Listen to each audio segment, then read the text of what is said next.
I really love to have people over to eat, but I can never fully get my act together or choose my menu smartly enough so that I'm not stuck in the kitchen for most of the night.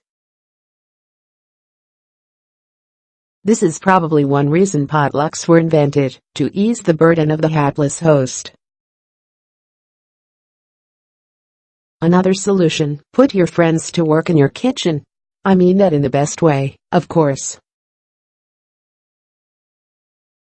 I don't expect you to hand them a knife and say, "Chop or clean these dishes," although if this works for you and your friends, can I be your friend too? No, I want you to let your friends get in on the action of customizing their meal. Not only does this lift some of the responsibility off you, but it also accommodates different diets and tastes. Plus, it's fun, convivial, and serves as an icebreaker or group activity that won't have anyone feeling left out. Here are a few ideas from our archives that you can use as the basis for your next dinner, or breakfast, lunch, or brunch party: tacos. This is one of the easiest routes, because there's no cooking that has to happen after everyone assembles their meal. For vegetarians, you can't do much better than these tacos with spicy, smoky lentils. For meat eaters, think about pulled pork in the form of Pernil Asado or shredded chicken, which can even use a store-bought rotisserie bird. When it comes to toppings, aim for a mix of different flavors and textures. Try to include something creamy, sour cream, something crunchy, jicama spears, pickled onions, something saucy, salsa, green, red or both, something spicy, also salsa, pickled jalapeños, something cheesy, queso fresco, any shredded variety you like, and something fresh, cilantro, lettuce. And there are no tortilla police here. Grab corn or flour, or both. Whatever your preference. Washington, D.C., May 30. Pizza Essentials photographed for Voraciously at the Washington Post in Washington, D.C. Photo by Tom McCorkle for the Washington Post. Food styling by Lisa Cherkasky for the Washington Post. Tom McCorkle for the Washington Post. Food styling by Lisa Cherkasky for the Washington Post. Pizza. This might be the first thing you thought of when I said dinner party. The words pizza and party just go together.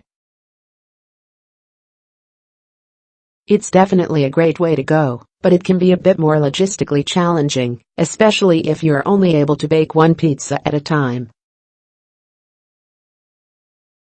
So be sure to have plenty of other nibbles to keep people sated, or come up with a creative way to make the wait work. As long as the crowd is game, rather than each person only eating their own pizza, try a little Iron Chef style competition. Give each guest a chance to craft a pie, and then let the group sample and crown a winner. Try our recipe for the easiest pizza you'll ever make, which lives up to the name. You probably don't need my help coming up with toppings, but I'm always a fan of including some less expected cheeses: brie, gorgonzola, pepper jack, along with the usual suspects: mozzarella, parmigiano reggiano, goat. Collect some meat: pepperoni, prosciutto, sausage, veg, onions, mushrooms, peppers, greens, arugula, basil, and exciting additions: hot honey, banana peppers. Done. Stacey Zarin Goldberg for the Washington Post. Food styling by Lisa Cherkasky for the Washington Post. Omelets.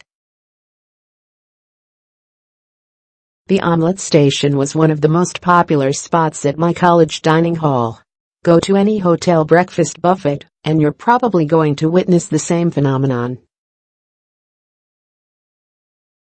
This strategy works best with a smallish crowd, unless you want to be stuck in front of the stovetop for a really long time. But if you can get 2 skillets going at once and/or recruit a willing cooking partner, by all means bring it on. Start with a basic recipe. This omelette with corn and smoked mozzarella is a good one to riff on, and tweak from there.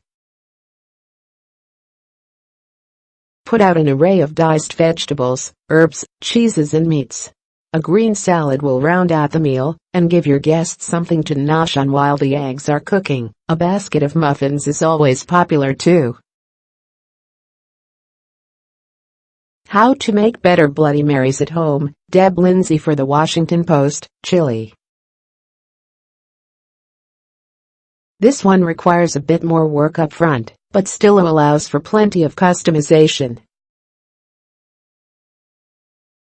I like the idea of food section contributor Kathy Barrow's Everybody's Chili Verde, because the chili alone is vegan and gluten-free.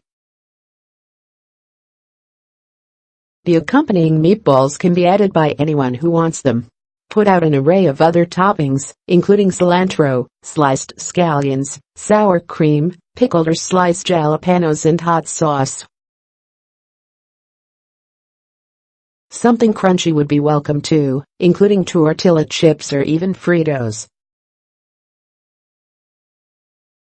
Crusty bread for dipping would work, as well. Deb Lindsay for the Washington Post. Waffles. You can start churning out waffles even before your friends arrive. Keep them warm on a wire rack in a low-temperature oven. These whole-grain buckwheat waffles get the seal of approval from Ellie Krieger, which means they're on the healthful side, which means you can have fun with what you put on them. I'm thinking fresh fruit, fruit compote, maple syrup, lightly sweetened whipped cream, chocolate chips, finely chopped nuts, granola and chocolate or caramel sauce, if you're feeling extra indulgent. More from Voraciously. These tender, fluffy scones are so very British, a friendly reminder that you can turn baked potatoes into an excellent dinner. 14 essential kitchen gifts for people who love to cook.